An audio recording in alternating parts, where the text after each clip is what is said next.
I eyed the stack of files that were piled up on my office desks. I averted my eyes from it as it had to start to give me a headache. I blew the air out of my mouth and slumped my shoulders while looking back at the file which I was currently working on. I was now going through the 10th file, but the stack looked as tall as it was while I was working on the first file. Hazel, stop buying the piled up file, or else you will feel your headache growing even more. Taking my inner voice advice, I nodded my head in understanding. I concentrated back on it, and in no time I got immersed in my work. In 20 minutes I was done with the 10th file. I decided to take a short break by cracking my fingers and rotating my head. The day I shifted to our headquarter office in New York, work has always been this much, but it increased even more from the day Mr. Adams, my boss's dad, announced that he is going to step down from his current position, and my boss Zamble Adams is going to be the new CEO and me secretary of the new CEO. I can't even imagine I would be in this place one day. I joined the Boston branch of Adams Cooperation as an intern, but I was put on as temporary secretary of Zambles Adams as he fired his secretary who tried to control him and act as if she was his girlfriend. That's what I heard from other employees. I even heard that he was rude and doesn't tolerate even a single mistake. He doesn't even think twice before firing you if you take a single leave, as he doesn't take any. I was scared to work as his employee because I didn't want to get fired. I needed this job very desperately.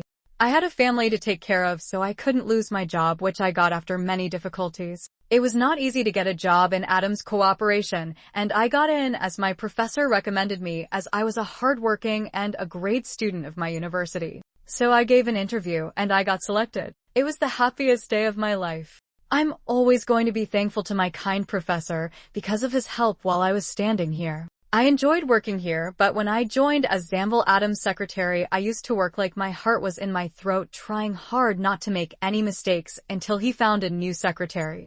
I always got afraid when I saw him looking at me with his sea-colored eyes.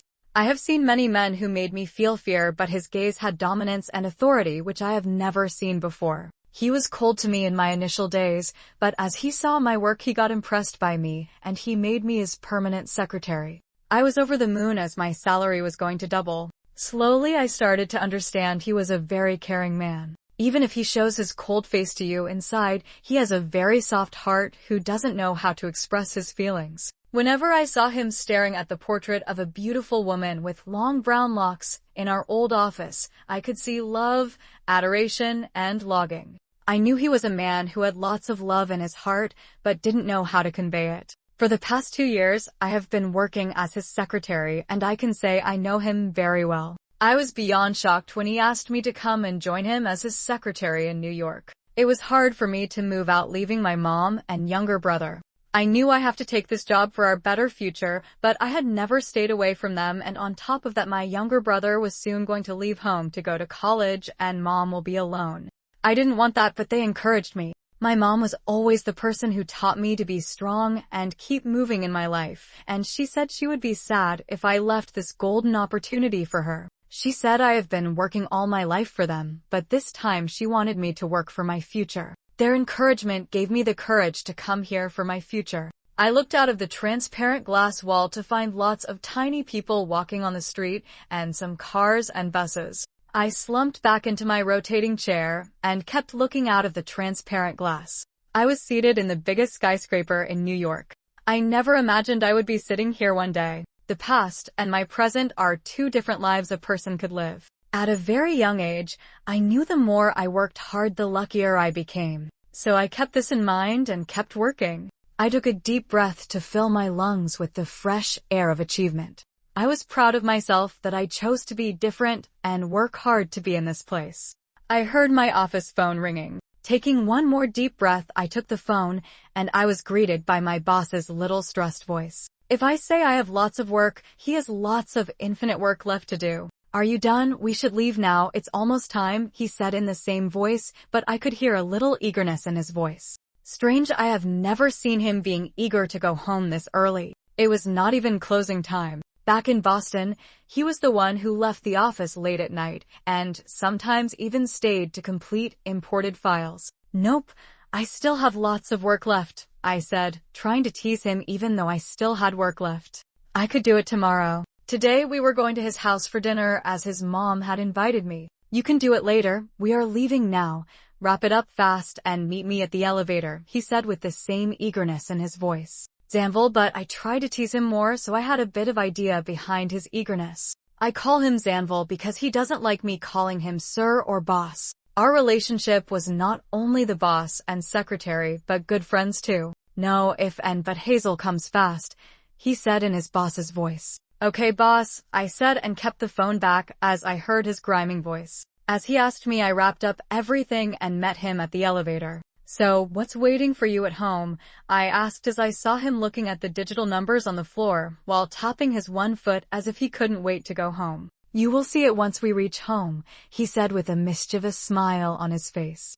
I don't know what has been cooking in his mind. Riding his car for less than 20 minutes, we reached his house, and as soon as I stepped out of the car, my eyes widened as I saw his house. In better words, his mansion. It was beautiful no matter from which angle I looked. Let's go in, Zanvil said while I was still busy looking at the mansion. I nodded my head and walked in with him, still looking here and there as it was my first time in such a big, beautiful house. But as I took my next step, my forehead clashed with hardback. Why did Zanvil stop in the middle like a stone statue? It made me move my head and look from the side as his stiff back was stopping my view. I saw a girl standing with a man and they were laughing sometimes. I couldn't see her face clearly as her long brown locks cascaded on her face as the man was holding her from behind, lovingly tackling her. They looked like good friends. I moved my eyes from them to Zanvil and he was looking at them with a clenched jaw. He was fisting his hand tightly and I saw emotions of threat never seen before on his face. Even when he was on the verge of losing imported deals, he didn't bring this emotion on his face, but women with brown hair. Interesting. He cleared his throat, not able to take it anymore, and that was when I saw the woman's body going stiff as she heard a familiar voice. That's when she turned her face with a shocked look on her face, and I immediately recognized her. She was a portrait woman from his old office. She looks the same age as me. She immediately moved out of the man's hold, but the man still grabbed her arm. I thought it was a perfect time, so I moved. I saw her face fall as she saw me coming from Zanvil's back. Meet Hazel Smith, he introduced me to her in his mad voice. Even though the light from her looked dim, after seeing me she still said, held to me with a bright, welcoming smile. Zanvil pulled me to him, and I looked at him with wide eyes. I have told her I was going to bring my girlfriend today to help me, he said while still looking at her and at that man.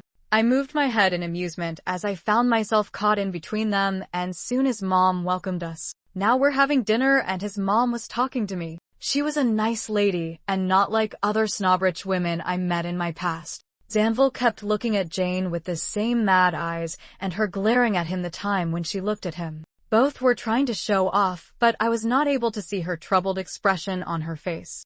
I knew the man sitting beside me had a special place in her heart, but she was far away from knowing it. When I said Zanvil was like my elder brother, her face lit up even without her knowing. Looking at them made me think, will I ever feel what they are feeling? Will someone ever look at me like Zanvil looks at Jane lovingly when she is not looking? A bitter smile caressed my lips as I knew the one truth of my life very clearly. I'm not made for love.